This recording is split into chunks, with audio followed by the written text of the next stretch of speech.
I'm Kent Adams, and I'm the chair of the Fourth Mission Committee, which is in charge of arts outreach to the community for the church. I'm Daniel Meter. I'm pastor at Old First Reformed Church.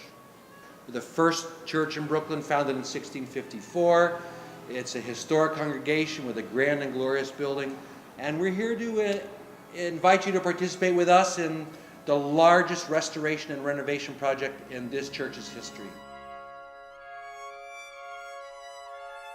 Congregation Beth Elohim was celebrating their High Holy Days in our sanctuary as they had before because their own ceiling had had some issues.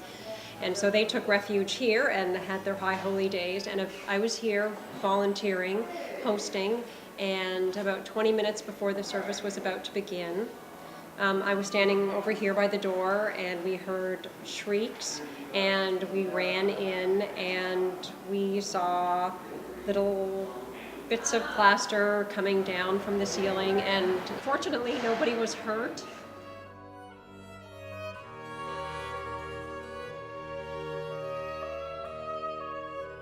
It is at times a little bit overwhelming to think about raising all of that money from a small congregation, and yet I think the beauty of who we are in Park Slope and in this community and in Brooklyn, it's that we just don't have to rely on our own congregation.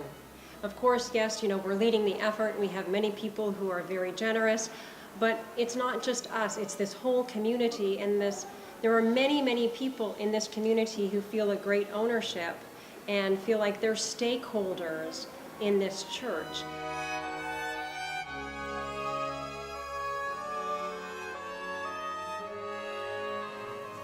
Brooklyn is sometimes known as the borough of churches. Unfortunately, there's a number of these historic old buildings that are going to have to be torn down because they just can't be kept up. We strongly feel that it's just not going to happen here. We're going to make sure that it doesn't happen here because this church is a keeper. It's a historic church. It's probably, I guess it's one of the most historic churches in Brooklyn, if not the most historic church in Brooklyn. And the architecture, the beauty of it, we just know it can't happen here.